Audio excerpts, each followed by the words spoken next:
So your breaking Forest transfer news is that Liam Delap has rejected a move to Forest in favour of Chelsea. Welcome to your transfer news.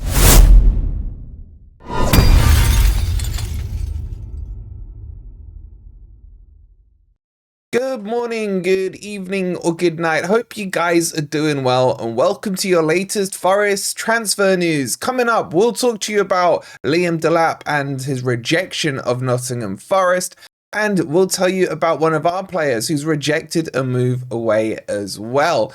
Also, don't forget, we've got Grumpy Old Reds coming up tonight at 8 p.m, where we'll be doing a wash-up on the season so far and getting your thoughts in, so make sure you're tuned in for that. If you haven't already, please don't forget to hit that like button. It makes a huge difference. Make sure you're subscribed as well if you're new here. And if you want to support us further, there are exclusive videos on Patreon where you can find out some more intel. We got some interesting news on Nuno, so make sure you go check that out. Scan this QR code or click on the link that's pinned in the comments. All right, let's kick this off with the news on Liam Delap. And we told you a couple of weeks ago that Forest had thrown their name into the hat for the Ipswich striker, and that hat was filled with names. Pretty much most clubs in the Premier League were having a sniff around him to see if they could convince him to make the move from Ipswich to their club. Now, for those of you who can't remember, Liam Delap has a release clause of only £30 million, and that's why a lot of clubs were interested and sniffing around him. Over the last couple of weeks, the front runners turned out to be Manchester United, and it seemed that he was making a move towards there. In fact, I think if I remember rightly, when we told you about the news a couple of weeks ago, I expected him to either go there or Chelsea. Now, over the last 24 hours, it has come out to say that Liam Delap has informed his club of his destination, which is going to be Chelsea, not Forest, not United, and not a host of other clubs. And this information is now coming from David Ornstein over at The Athletic, and he has confirmed this. So, an article out today from himself says Liam Delap prefers Chelsea transfer, rival clubs told he won't join them. The clubs that were pursuing the signing of Liam Delap from Ipswich have been informed that he is not moving to them, amid the England youth striker's preference to join Chelsea. Sources at teams including Manchester United, Newcastle, Everton and Forest, as well as AC Milan and Juventus, have said they are now aware that he is heading elsewhere. And subject to an agreement on personal terms, the requirement of Delap's £30 million release clause has been met by Chelsea, and the 22-year-old will move there. So, look, how do I feel about this one? I know how a lot of you feel about it. I read all your comments. By the way, keep your comments coming in. There's absolutely fantastic comments in there. I have said from the start, I don't mind him as an understudy to Chris Wood. I just think he's been overhyped this season. I've seen it too many times where a relegated team has a little bit of stardust in there, and they look so much better than they really are because of the team they're in or the players they have around them or the situation they're in. For £30 million, I wouldn't have minded Dilap, don't get me wrong, but he's not that stardust that we need. And I think if he comes into a Chelsea team, he may actually struggle. Chelsea come up against a low block team more often than not, whereas Dilap has been used to an Ipswich team where they're counter-attacking, where he can play into the space and kind of run onto the ball. Honestly, I think Forest would have suited him better, maybe even a Newcastle or something like that. But at Chelsea, you can argue that there is space for a striker, with Jackson being their current number 9, and I don't rate him at all. Liam Delap has probably seen it as an opportunity, one, to play Champions League football, and secondly, to potentially challenge very heavily to get himself into that number 9 position and get plenty of starts. Would he have got that at Forest? I think within 3 to 6 months, if he had come, he probably would have, because I'm not sure how much longer Chris Wood's legs are going to hold out. He is over 33 years old, and obviously that is a factor. But I'm not disappointed by this, and I'll tell you why. Because this tells me that Forest are looking in the striker market, and I think that's a very important position that we have to recruit for this summer. I actually would go further and say we need 2 strikers. because as much as Chris Wood has been an absolute revelation this season, he is not really a long-term prospect. What are we going to do? Play him for another 3-4 years?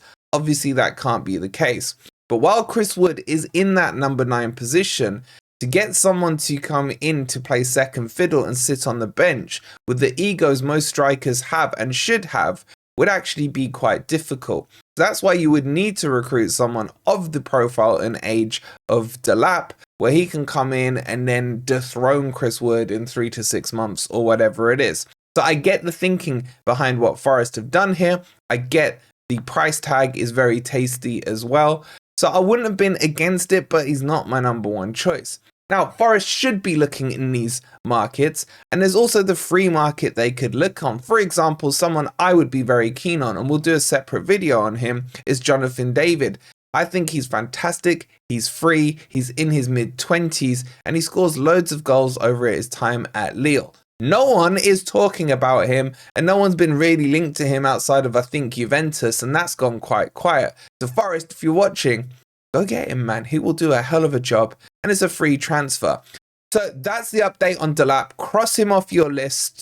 Stop requesting him in the comments because it's not happening now. He is all but done to Chelsea. But what are your thoughts? Are you disappointed on this one or not? Let me know in the comments. All right, let's bring you some news on one of our wingers who's had heavy rumours linking him away to from Forest and to the Brazilian league with Palmeiras, and that is, of course, Sosa. Sosa, who in my opinion hasn't really been utilised enough this season, a player who does definitely have ability, but for whatever reason hasn't been that highly favoured by Nuno. Maybe he doesn't think he's good enough, or maybe he actually isn't good enough. I don't think I've seen enough of a sample size to give a kind of in-depth opinion on him. Overall, though, you have to trust what Nuno's seen, and if he's not using him, you would expect there are some reasons why. But he was linked heavily with Palmeiras, according to a lot of reports over this week. And Sosa's come out and said, and has rejected that move. So let me run you through this. Sosa, remember when he went on strike because he was that passionate about joining Forest at the start of last season, he has said that I'm going to stay in the Premier League. That's what I want. I saw some information on social media about me, but I didn't understand anything of it. So, does that mean he's staying at Forest? Potentially not. Does that mean he's staying in the Premier League? Potentially not as well. I think what he's alluding to here is staying more so in the European leagues, because they are the big 5 leagues across world football, and he's kind of got his foot in the door, and I think he's liked the taste of it and wants to stay. Do I expect him to vacate from the City ground this summer? That in itself is an interesting question. I would say there is a very good chance he leaves, because I just don't think Nuno's trusted him enough, as I just mentioned, to play him. Therefore, is Nuno's opinion really going to change over the next couple of weeks? The only thing that makes him stay is if Nuno himself does leave Forest, and then maybe a new manager would come in and have a look at him and think, you know what, he deserves a chance, etc, etc. And also, it would depend on the fee that Forest get from him. If I remember rightly, I think we paid 10 going on to 15 million for him in the last summer. So there's obviously the amortization that would need to be taken into account for PSR, but it wouldn't really be that much. As long as Forest could get about 11-12 million pounds for him, they would be at the very least breaking even. So I do see the potential for him to leave. If you ask me personally, I think both him and Jota Silva are probably not good enough for the Premier League, and Forest need to upgrade on those positions. Which leads me nicely onto the video we released this morning, as things with Yilmaz are starting to heat up and take shape. So there's a video out on Yilmaz and his links to Forest, so if you haven't seen that, make sure you check it out. I'll leave it on the end screen for you. And then don't forget, tonight at 8 PM, we'll be live on Grumpy Old Reds with the boys, discussing all things Forest, these transfers, and everything else. So if you haven't already, please don't forget to hit the like button. Make sure you're subscribed if you're new to Forest Fan TV, and we'll see you tonight at 8 PM. Come on, you Reds.